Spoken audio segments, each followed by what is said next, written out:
வணக்கம் ஸ்ரீ காளியம் சனம் ஸ்ரீ காளியம் நீ போட்டு நான் உங்கள் அன்பு ஜோதிடர் அன்பு நண்பன் காட்டுகிறேன். நம்ம இன்னைக்கு பார்க்க போறது வந்து பாத்தீங்கன்னா தை அமாவாசை. இந்த தை அமாவாசை நாளன்று என்னெல்லாம் நம்ம செய்யணும், என்னெல்லாம் செய்யக்கூடாது, அதே வந்து தை அமாவாசைனா என்ன, இதையா நம்ம வழிபாடு பண்ணணும் கொடுத்து நம்ம தெளிவா நம்ம பார்க்க போறோம்.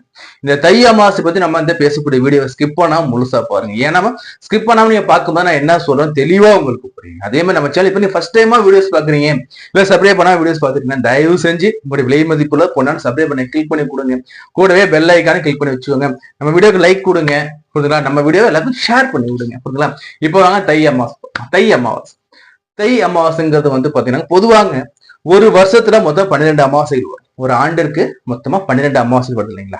இந்த 12 அமாவாசையில மிக முக்கியமான அமாவாசைகள் 3 அமாவாசை சொல்லலாம். ஆடி அமாவாசை, அதே மாதிரி வர மகாலய அமாவாசை கூட புரட்டாசி அமாவாசை, அதுக்கு அடுத்து வரக்கூடிய தை அமாவாசை. இப்ப நான் பேசுறது தை அமாவாசை. அதாவது ஒரு மனிதன்கிறது வந்து பாத்தீங்கன்னா ஒரு ஆண்டுக்கு சராசரியா 305 தடவை இந்த விரதம் இருக்கணும். இந்த 305 தடவை விரதம் இருந்து முன்னோர்களை வழிபாடு பண்ணணும். 305 நாள் நம்ம விரதம் பண்ணோம்னா நம்ம வாழ்க்கையில முக்காவாசி நம்ம விரதத்திலே போயிடும். சோ அதுக்காக மிக முக்கியமாக இந்த மாதந்தோறும் வரக்கூடிய அமாவாசை 12, அதிலும் மிக முக்கியமாக 3 அமாவாசைகள். அதுல மிக முக்கியமானது 2, ஆடி அமாவாசை, தை அமாவாசை. தை அமாவாசை எப்படி சார் நான் வந்து பண்ணணும்னா, பொதுவாங்க அமாவாசைங்கிறது ஆண்களுக்கு தாங்க. அமாவாசை விரதங்கிறது ஆண்களுக்கு தான். இதுல வந்து பெண்களுக்கு வந்து முழுமையா வந்து அமாவாசை விரதங்கிறது கிடையாது. பொதுவா இந்த அமாவாசை விரதங்கிறது வந்து பாத்தீங்கன்னா நதிக்கரைகள்ல அல்லது கடற்கரைகள்ல அல்லது குளக்கரைகள் நம்ம பண்ணக்கூடியது. சோ அதே மாதிரி இதை நீங்க பண்ணும்போது வந்து பாத்தீங்கன்னா எப்படி சார்னா, பொதுவா வந்து மாத்ருகாரகன் பிதாகர் என்று சொல்லணும். சூரியன் சந்திரன், தெளிவா சொன்னா சூரியன் சந்திரன், அம்மா அப்பா. சோ இவங்க வந்து பாத்தீங்கன்னா வந்து தன்னுடைய மகனோட வீடுன்னு சொல்லக்கூடிய அந்த மகர வீட்டுல வந்து அமரும். ஏன்னா சூரியனோட பிள்ளைதான் உங்களுக்கு வந்து சனி சொன்ன புரியுங்களா, அவரோட வீட்டுல வந்து சூரியன் வந்து அமரக்கூடிய காலம்ங்கிறது வந்து தை மாசமா உங்களுக்கு இருக்கும். தை மாசத்துல சூரியன் பிளஸ் சந்திரன் வந்து இங்க நம்ம சனி பகவானுடைய வீட்டுல வந்து அமர்ந்து தை அமாவாசை கொடுக்குறாரு. அப்போ இந்த முன்னோர்கள், ஏன்னா ஒரே பொதுவா நம்ம சொல்லும் போது சூரியனை வச்சுதான் நம்ம எல்லா விதமான உயிர்களும் ஜெனிக்குது நம்ம சொல்லுவோம். அதே மாதிரி நம்ம செய்யக்கூடிய இந்த சிராத்தம் சரி, இந்த திதி தவசம் எல்லாமே சரி சூரியனை வச்சு நம்ம மையமா வச்சு செஞ்சுட்டு இருக்கோம் இல்லைங்களா? அப்படிப்பட்ட சூரியனே வந்து இந்த சனின்னு சொல்லக்கூடிய சொன்னா சனி வந்து கர்மக்காரன் இல்லைங்களா? இந்த கர்மக்கான வீட்டுல வந்து அமர்ற கர்மக்காரன் வீட்டுல இந்த சனி பகவான் வந்து அமர்றது வந்து காலபுருஷனுக்கு 10ஆம் இடம் சொல்லுவோம், கர்மஸ்தானம் சொல்லுவோம். சோ இங்க வந்து அமர்றது மிக மிக முக்கியமான நாளுங்க. இந்த நாள்ல வந்து பாத்தீங்கன்னா நம்ம என்ன ஆசனம் பண்ணலாம்னா, இந்த நாள்ல வந்து பாத்தீங்கன்னா ஒரு ஆண்மகன், அதாவது வந்து அப்பா இல்லாத ஆண்மகன் அல்லது அம்மா இல்லாத ஆண்மகன், இல்ல இருவருமே இல்லாத ஆண்மகன் வந்து இருக்கலாம். அதே மாதிரி மனைவி இழந்த ஆண்மகனும் வந்து பாத்தீங்கன்னா மனைவிக்காக இங்க வந்து அவங்க வந்து திதி அல்லது சிராத்தம் இல்ல அமாவாசை விரதத்தை இங்க அவங்க கடைபிடிக்கலாம். First point. சோ இந்த அமாவாசை தினத்தன்னைக்கு வந்து பாத்தீங்கன்னா காலையில வந்து எதுவும் சாப்பிடக்கூடாது, வீடுகள்லாம் சுத்தபத்தமா இருக்கணும். இதே மாதிரி அமாவாசை அன்னைக்கு வந்து பாத்தீங்கன்னா உங்களோட வசதிக்கு ஏற்ப எடுத்துக்கும், உங்களோட வசதிக்கு ஏற்ப வீட்டுல வச்சு அமாவாசை விரதம் பண்ணுவாங்க. அதே மாதிரி சிலர் வந்து நதிக்கரை, குளக்கரை, அதே மாதிரி வந்து கடற்கரையில எங்க விருப்பம் இருக்கும் நீர்நிலை பகுதிகளில் வந்து பாத்தீங்கன்னா இந்த அமாவாசை விரதத்தை நம்ம வந்து தொடங்கணுங்க. இந்த அமாவாசை விரதத்தை நம்ம அங்க போயிட்டு பூர்த்தி பண்ணணும். எப்படி சார் பண்ணணும்னா, எள்ளும் தண்ணியும் நம்ம இறக்கணுங்க. அங்க போனா வந்து அந்த நேரம் இருப்பாங்க, நம்ம அங்க வந்து நம்ம முழுமையா நம்ம பிண்டம் வச்சு நம்ம அமாவாசை விரதம் கொடுக்கறது ஒரு முறை, புரியுதுங்களா? சோ அதே மாதிரி வீட்டுல வந்து எளிமையா எப்படி சார் பண்ணணும்னா, வீட்டுல வந்து பாத்தீங்கன்னா வந்து கீழே ஒரு பிளேட் எடுத்து வச்சுக்கோங்க. உங்களுடைய வலது கையோட இந்த ஆள்காட்டி விரலுக்கும் இந்த கட்டை விரலுக்கும் இடையில வந்து நம்ம இந்த எள்ளை போட்டு வச்சுக்கிட்டு நம்ம தண்ணியில ஊத்தும் போது எள்ளும் தண்ணி இந்த வகையில வந்து சூரியனை பார்த்து கிழக்கு திசை நின்றுக்கிட்டு நீங்க இப்ப நீங்க பண்ணும்போது வந்து இந்த கைங்கிறது போது தெற்கு திசையை குறிக்கும். நீங்க கிழக்கு பார்த்து நிக்கிறீங்கன்னா கைங்கிறது தெற்கு திசையில இருக்கும். அப்ப இந்த இதுங்கிறது நேரம்.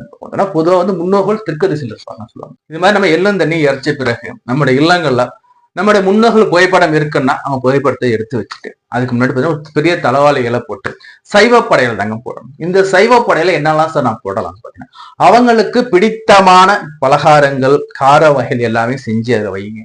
சாம்பார், ரசம், மோர், இது மாதிரி கூட்டு வகைலாம் எடுத்து வச்சு அவங்களுக்கு நினைச்சு அங்க வந்து தீபம் ஏற்று காக்கைக்கு சாதம் வைக்கும். காக்கைக்கு சாதம் வைத்த பிறகு ஏழை எளியோருக்கு அன்னதானம் பண்ணிய பிறகு நீங்க இந்த அமாவாசை விரதத்தை பூர்த்தி அடைங்க. இந்த அமாவாசை விரதம் நீங்க சாப்பிட்ட பிறகு என்னன்னா வந்து அன்றைய மாலை பொழுதுல ஒரு 6 மணிக்கு மேல சிவாலயம் போயிட்டு நல்லெண்ணெயில தீபம் வந்து தெற்கு முகமா நீங்க வச்சு வழிபாடு பண்ணலாம், அல்லது கிழக்கு முகமா வச்சு நீங்க வழிபாடு பண்ணலாம். ஒரு அகல் விளக்குல நல்லெண்ணெய் தீபம் போடும். நல்லெண்ணெய் தீபம் முன்னோர்கள் நினைச்சு சிவாலயத்துல போடும். இது வந்து அமாவாசை விரதம் எப்படிலாம் சார் பண்ணலாங்க சார்? இதுல அமாவாசை விரதம் பெண்கள் நாங்க இருக்கமே சார், இந்த அமாவாசை விரதத்துல பெண்கள் நாங்க இருக்கமே சார், நான் எங்க மாமனாருக்கு பண்ணலாமா, நான் எங்க மாமியாருக்கு செய்யலாமா, நான் சில பெண்கள் வந்து அப்பா இல்லாமல் நாங்க எங்க பெற்றோருக்கு பண்ணலாமா. நம்ம பொதுவா வந்து பாத்தீங்கன்னா பெண்கள் திருமாங்கல்யம் கழுத்தில் இருக்கும் வரையில் அவங்க வந்து எந்த விதமான அமாவாசை விரதம் இருக்க முடியாது. பெண்கள் நீங்க என்ன பண்ணுங்க, காலையில் நல்லா சாப்பிட்டுட்டு, உங்களுக்கு எந்த விரதமும் கிடையாது, நீங்க நல்லா சாப்பிட்டுட்டு நீங்க உங்களுடைய முன்னோர்களுக்கோ இல்ல உங்களுடைய அந்த மாமனார் மாமியாருக்கோ நீங்க வந்து செய்யணும்னு விருப்பப்பட்டீங்கன்னா நல்லா சமைச்சு கொடுங்க. அதே மாதிரி ஈவினிங்ல போயிட்டு கோயில்ல போயிட்டு சிவன் வழிபாடு வச்சுக்கிட்டாவே உங்களுக்கு நல்லதா இருக்கும். சரி சார், இந்த அமாவாசை தினத்தை என்னெல்லாம் சார் நான் பண்ணலாம்னா, இந்த அமாவாசை தினங்கள்ல முடிஞ்ச அளவு வந்து குலதெய்வ ஆலயத்துல போயிட்டு வழிபாடு பண்றது ரொம்ப ரொம்ப நல்லது கொடுக்கும். அமாவாசை தினத்தன்னைக்கு குலதெய்வம் இருக்கும், அங்க போயிட்டு நிறைய குலதெய்வத்துல போய் பொங்கல் சொல்ல வைப்பாங்க. தை அமாவாசை பாத்தீங்கன்னா குலதெய்வ ஆலயத்துல பொங்கல்லாம் வச்சு வழிபாடு பண்ணுவாங்க.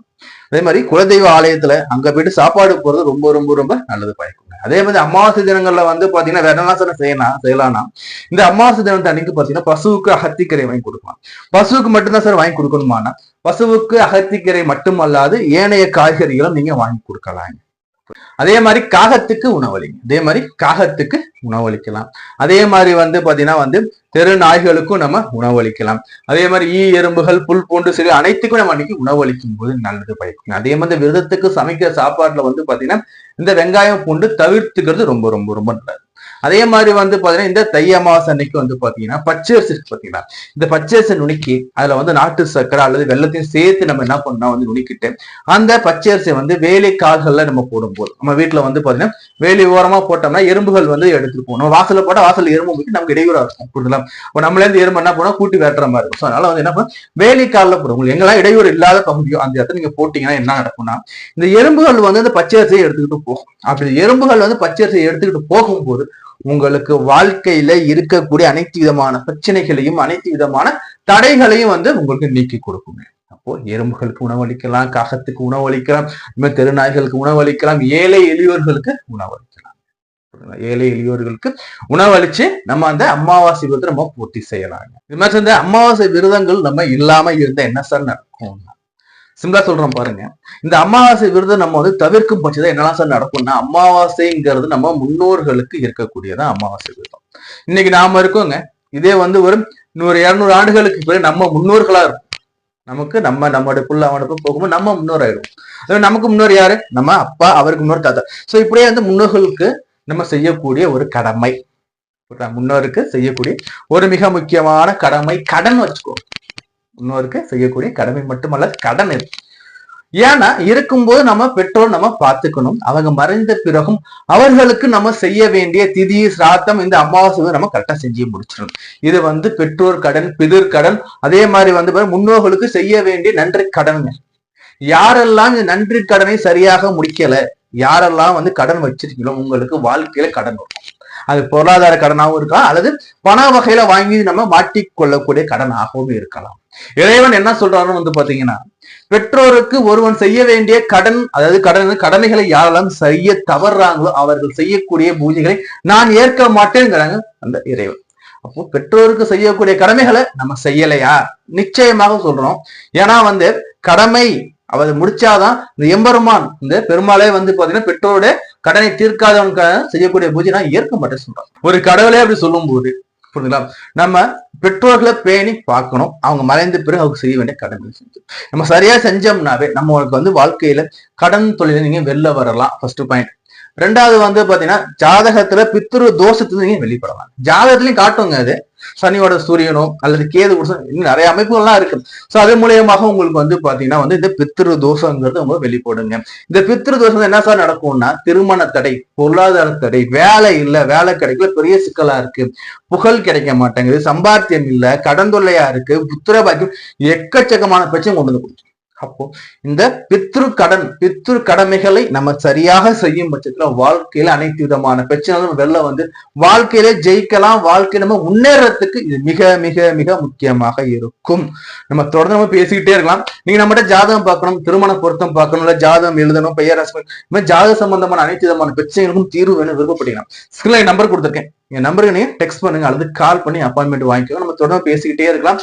தொடர்ந்து தான தர்மங்கள் செய்வோம் நம்ம சொல்லிக்கிட்டு. நான் உங்களை வேறு காலம் சொல்லி நான் உங்கள் அன்பு நண்பன் அன்பு தோழன் உங்கள் வீட்டு பிள்ளை கார்த்திகை. நன்றி, வணக்கம்.